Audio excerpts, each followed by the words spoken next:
Nixtieq l-ewwel nett nirringrazzjakom għall-preżenza tagħkom f'din il-parroċċa arċipretali f'dan is-santwarju għażiż tal-Madonna tal-Grazzja. Nirringrazzja lilek, Sur Edgar Preka, tal-preżenza tiegħek f'isem l-Għażiża President tagħna. Nirringrazzja lilek, Onorevoli George Vella, li qed tirrappreżenta lill-Onorevoli Prim Ministru. Insellem lil Prim Imħallef, lil membri tal-Parlament. Insellem ukoll lil dawk li qegħdin isegwuna permezz tar-radju, Radio RTK u Radio Marija. Il-Vanġelu li għadna kemm smajna jintroduċina għas-sena tal-ħniena, għal-ġublew li nieda il-maħbub Papa Franġisku, propju b'dan il-motto, b'din it-tema li tikkonkludi l-Vanġelu li għadna kemm smajna minn San Luqa. Ħennu bħalma hu ħanin missierkom. Il-kelma missier minna nnifisha tippresupponi li hemm l-ulied.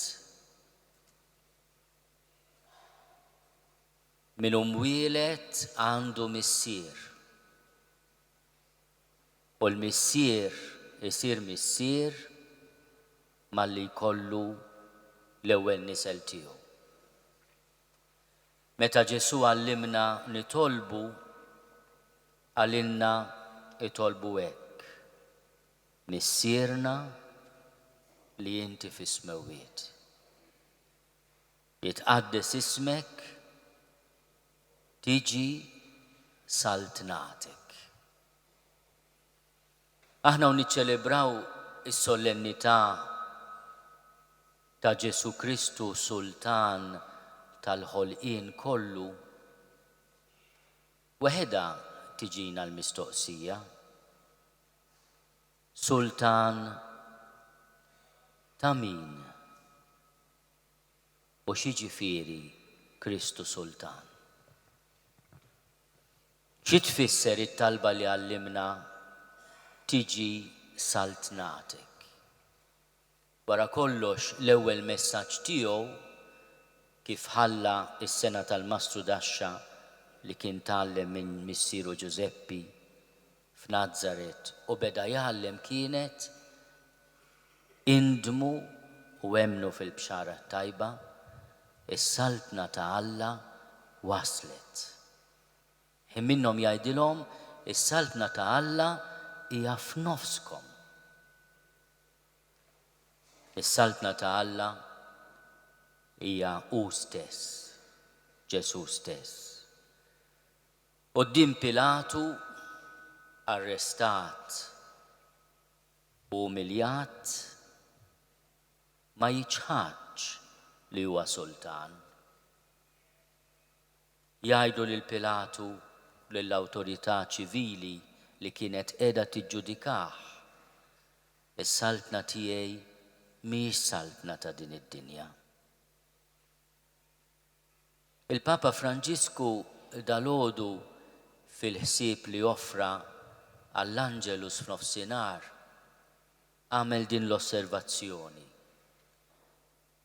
Ġesu ma ċaħadx li s-saltna tiegħu hija f'din id-dinja, għaliex qal il-Papa mhijiex f'dinja oħra, mhijiex saltna ta' dinja oħra, hija saltna għal din id-dinja. Imma mhijiex saltna skont din id-dinja.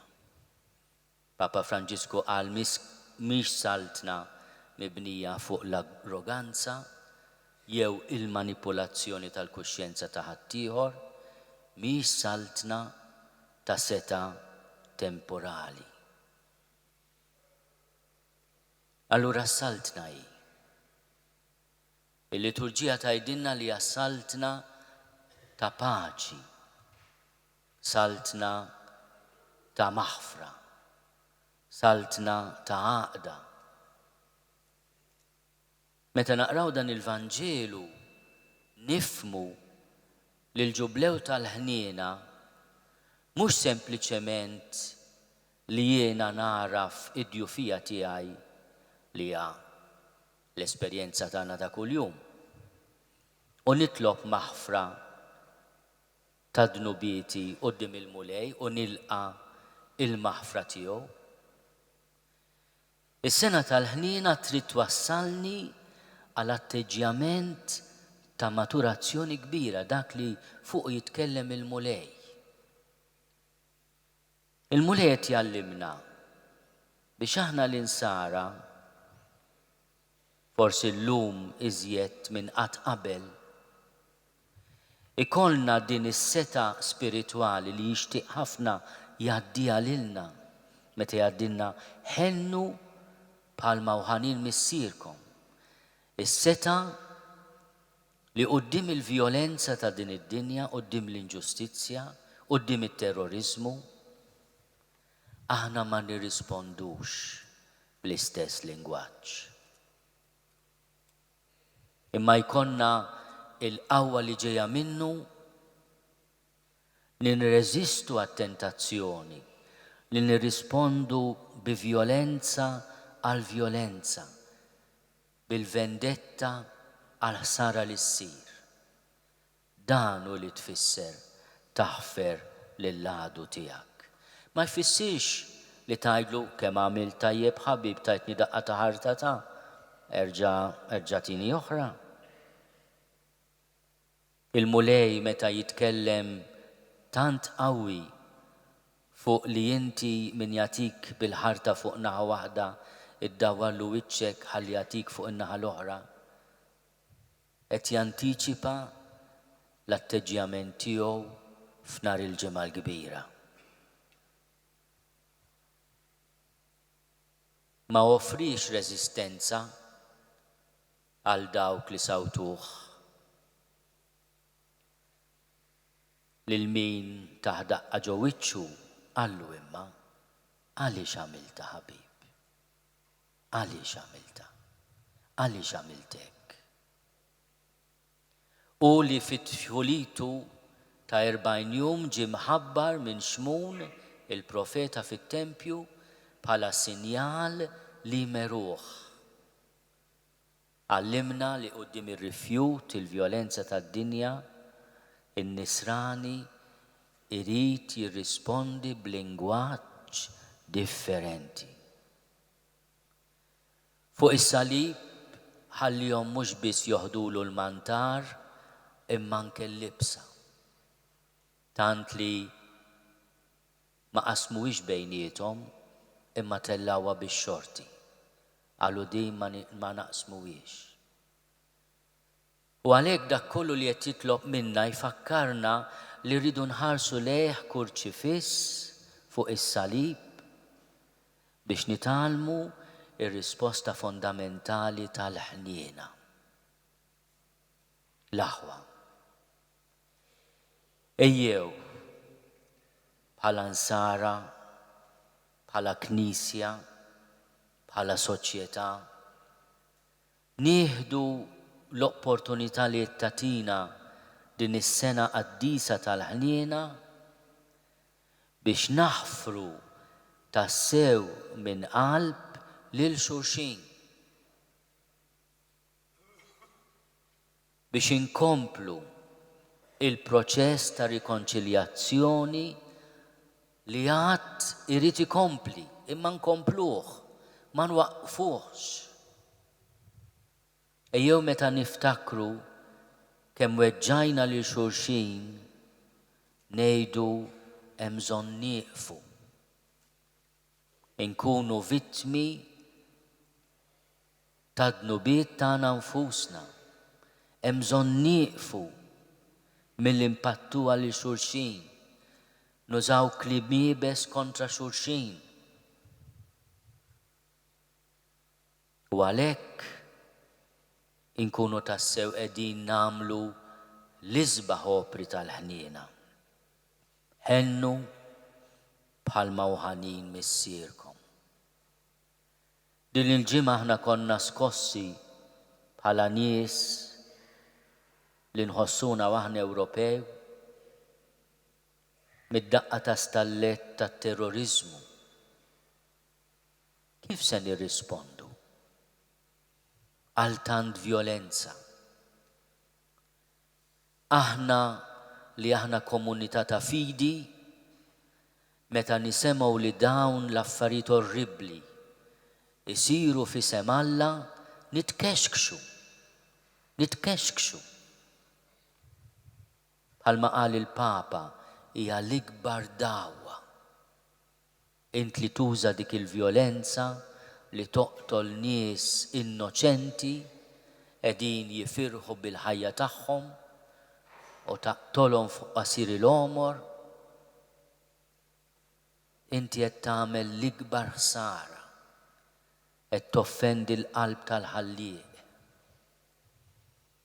Illum qegħdin nagħmlu festa lil Ġesu Kristu, Sultan tal-ħolqien. Ħall kelma missier, hekk ukoll il-kelma ħolqien tippresupponi li hemm xi ħadd li ħalaq, li hemm il-ħallieq. Meta din is-sena il-Papa Franġisku tana dak id-dokument sabiħ fuq il-ħarsien tal-ħolqien, fuq il-ħarsien tal-ambjent, il-Laudato Si, għażel il-kelma ħolqien pjuttost minn ambjent.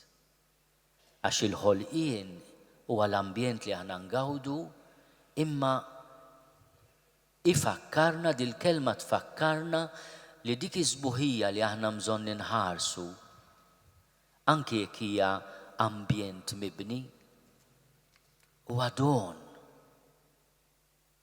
li ġej minn Alla anke permezz ta' missirijietna. Il-ħolqien jippresupponi mhux biss li jiena inħares lejn min ħalaq dak li qed nuża u qed nieħu pjaċir bih, qed nieħu gost fih u nfaħru bħal m'għamel San Franġisk. Li tkun imbierek għal oħtna x-xemx, ikun imbierek għal ħutna l-qamar. Imma wkoll niftakar li fejn hu possibbli jiena wkoll irrid nieħu ħsieb ħuti, anke dawk li għadhom ma twildux. Ejjew din is-sena nifhmu li l-kelma ħniena tfisser ukoll responsabbiltà li aħna nħarsu lill-iżjed vulnerabbli, lill-ħlejqa li għandha l-iżjed bżonn il-protezzjoni. Ejjew nibdew mill-ħlejqa umana mill-bidu netta tnissil. Dik ukoll li ħniena li aħna nagħmlu ħilitna u kull ma nistgħu biex nipproteġu il-ħajja mnisla sa mill-bidunet li sal-ewwel 8 ġimgħat tissejjaħ embriju. Imbagħad wara 8 ġimgħat ikollha isem ieħor, imma hija l-istess ħlejqa li malli mbagħad titwielet il-liġi tarafha wkoll bħala persuna, imma il-protezzjoni li tagħtiha l-liġi ma toqgħodx tgħid imma inti persuna dik jiġi wara. Il-protezzjoni l-liġi tagħtilek mill-bidu tal-eżistenza tiegħek. U tagħmel tajjeb għax il-liġi trid tkun espressjoni wkoll tal-ħniena tagħna li aħna inħarsu lil min għandu bżonn il-ħarsien. Illum kont qed naqra f'magażin li ġie ma' ġurnal ta' nhar ta' Ħadd is-sofferenza li għaddu minnha daw ħutna immigrati li ħodt minnhom jaslu fi xtutna, oħrajn fi xtut l-oħrajn tal-Mediterran huma ġejjin l-umiljazzjonijiet. Dal-artiklu kien fuq il-vjolenza fuq l-irġiel. U titwaħħax taqra is-sofferenza, l-umiljazzjoni. Meta aħna nilqowhom lil dawn ħutna fix-xtut tal-Ewropa, aħna qed nilqgħu nies li għaddew diġà minn kalvarju kbir. Dik ukoll hija ħniena. Imbierek lis-soċjetà tagħna li meta titkellem fuq dawn ħutna, avolja jkun hemm it-tentazzjoni li nibżgħu jew ikonna paniku tal-biża', nużaw kliem ta' imħabba u ta' rispett. U jien qed inkellem lill-komunità tiegħi. Ta'kom jiena raj, ħankellimkom ċar l-aħwa. Jekk xi ħadd minna juża għal dawn ħutna kliem ta' mibeda jew kliem ta' razziżmu, jikkonverti, jibdel il-moħħ tiegħu u l-qalb tiegħu, ma jixraqx kliem ta' tkasbir u ta' disprezz fil-fom tan-nisrani. Anke din hija ħniena li meta aħna qegħdin fil-biża' jew fit-terrur nieqfu qabel nużaw kliem iebsa fuq ħutna. Aħna għandna naqtaw qalbna le.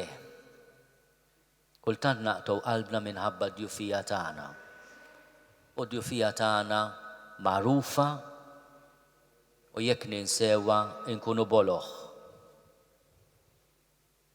U litra lil Lut li rajna silta minna dan l-asar solenni tgħidilna din il-kelma li hija profezija fil-bidu tas-sena tal-ħniena. Aħna m'għandniex assis il-kbir li ma jistax jgħader id-djufija tagħna. Imma għandna wieħed li huwa Ġesu li kien imġarrab bħalna f'kollox minn barra dnub. Imma jekk irridu nemmnu f'Ġesu, irridu nemmnu fih bħala dak li għadirna, li jaf id-djufija tagħna. U l-eżortazzjoni tal-ittra lil Lut hija ċara. Ħanersqu mela b'qalbna qawwija lejn it-tron tal-Grazzja. Hawnhekk qegħdin fis-santwarju tal-Madonna tal-Grazzja. Jekk hawn x'imkien Malta li hawn it-tron tal-Grazzja huwa hawn. Imma ejjew b'qalbna qawwija, ma naqtgħux qalbna. Nersqu lejn tron tal-Grazzja. Imma Grazzja xi tfisser? Imħabba fejn m'hemmx imħabba. Dik hi l-Grazzja. Il-mulej ma qatx joqgħod ifittex il-wiċċ ħelu tagħna biex iħobbna. Ma qgħodx jara l-qdusija tagħna jew ikella l-punti li ġibna fil-pitazz tal-ħajja tagħna, jew nkella l-bolli li kellna fuq il-ktib tar-raxin min jiftakru biex jgħid iva għandek biżżejjed punti biex jiena nħobbok. L-imħabba tiegħu hija mħabba tal-Grazzja. Iħobb mingħajr ma jistenna xejn u mingħajr aħna ma minna xejn. Anzi, San Ġwan jgħid konna għadewwa tiegħu u ħabna. Dak hu tron tal-Grazzja. Il-qalb ta' Ġesu li tħobb u ma tafx ħlief tħobb. U hekk jgħid l-awtur tal-ittra lil Lut naqalgħu ħniena. U nsibu f'waqta il-grazzja li neħtieġu. U f'dan it-tieni mument il-grazzja ssir għajnuna fil-pellegrinaġġ tagħna, fil-mixja tagħna. Mela s-sena ta' ħniena tfakkarna li meta naħsbu fid-dnubietna nistqarruhom għax il-mulej iħobbna mingħajr ma jippretendi li aħna perfetti. It-tieni stedina biex nuru l-ħniena ma' min inqasnieh, ma' min għadu ma ċettanix għax irrabjat ħafna lina, u ħniena ma' min huwa l-iżjed vulnerabbli fis-soċjetà tagħna. Aħna u ngħixu din is-sena ta' grazzja nitolbu id-don tal-paċi fuq il-Mediterran. U nitolbu id-don tal-paċi fuq pajjiżna. Jew nitolbu għal min għandu s-seta f'pajjiżna biex din is-seta juri permezz tagħha il-ħniena mal-poplu tagħna. Il-politika hija servizz ta' ħniena. Meta hi għal ġid komuni. U jiena din il-barka li nitfa' fuq il-membri tal-Parlament, il-membri tal-Gvern, fuq il-ġudikatura, fuq dawk kollha li jaqdu lis-soċjetà biex huma jkunu xhieda sabiħa tal-ħniena. U ejjew nitolbu għalina wkoll. Biex qabel nippretendu ħafna affarijiet minn ħadd ieħor, inkunu aħna li nagħtu eżempju.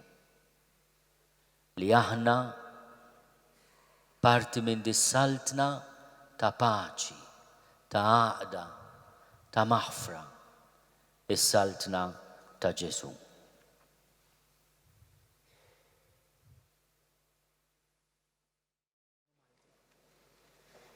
Inkantaw flimkien l-innu Malti.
Il-mulej ma'kom. L-aħwa eżis, nhar it-tlieta 8 ta' Diċembru, festa ta' tnissil bla teba tal-Verġni Mqazza Marija, il-qdusija tiegħu il-Papa Franġisku se jiftaħ il-ġublew tal-ħniena fil-Bażilika ta' San Pietru fil-Vatikan. Dakinhar stess jiftaħ l-ewwel bieb tal-ħniena, għax fi kliemu stess dejjem hemm bżonn nikkontemplaw il-misteru tal-ħniena u għajn ta' għena, ta' serħan u ta' slim. Hi kundizzjoni għas-salvazzjoni tagħna. Ħniena, din il-kelma li turi l-misteru tat Trinità Qaddisa. Ħniena, din il-aqwa u l-ola qatt li bih Alla jiġi jiltaqa' magħna. Ħniena, il-liġi fundamentali li tammar fil-qalb ta' kull bniedem meta jħares b'għajnejn sinċira lejn ħuħ li miegħu jiltaqa' tul il-mixja tal-ħajja. Ħniena, triq li ssieħeb lill-bniedem ma' Alla għax tiftaħ il-qalb għat-tama li aħna maħbuba għal dejjem minkejja l-limiti tad-dunub tagħna. Hija wkoll ix-xewqa tiegħu li f'kull djoċesi ssir ċelebrazzjoni li fiha jinfetaħ il-bieb tal-ħniena fil-Knisja Prinċipali. Għalhekk Monsinjur Arċisqof iħabbar li nhar il-Ħadd 13 ta' Diċembru se ssir ċelebrazzjoni li matula jinfetaħ il-bieb tal-ħniena fil-Katedral tal-Imdina. Iċ-ċelebrazzjoni tibda fil-Knisja ta' San Mark fir-Rabat fil-5:30 ta' filgħaxija u wara ssir purċissjoni lejn il-Katedral tal-Imdina fejn wara li jinfetaħ il-bieb tal-ħniena issir qudiesa fil-Katedral stess. Hija x-xewqa ta' Monsinjur Arċisqof li l-koll kemm aħna ninġabru biħġarna flimkien miegħu biex inniedu din is-sena tal-grazzja tal-mulej li matula mistiedna biex inġarbu iżjed il-ħniena ta' Alla l-iktar kif mogħtija lilna bl-iben tiegħu u ngħadduha lil ħutna bl-opri tal-ħniena kif jallimna Sidna Ġesu Kristu li jgħix u jsaltant flimkien mal-Missier u mal-Ispirtu Santu Alla għal dejjem ta' dejjem.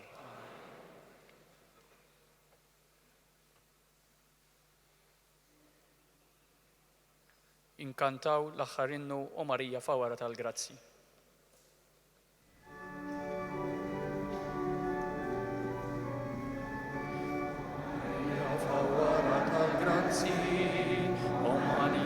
Seta smewija, ismalanja ta' ġieħu foħrija, li minn qalbna ħomtana natu.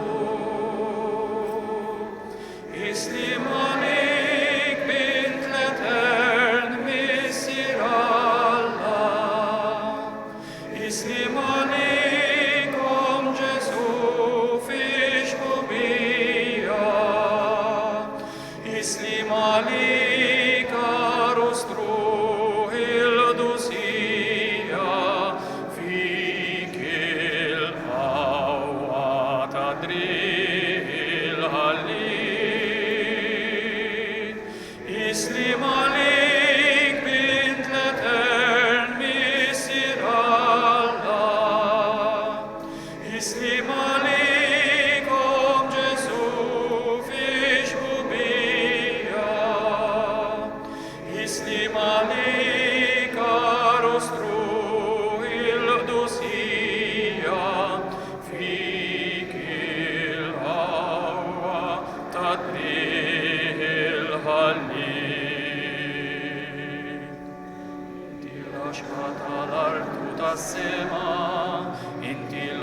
tal-qalb int l-imħabba ta' min twilet fih danek u trabba taħt il-ħarsa ta' għajnejk slim għalik.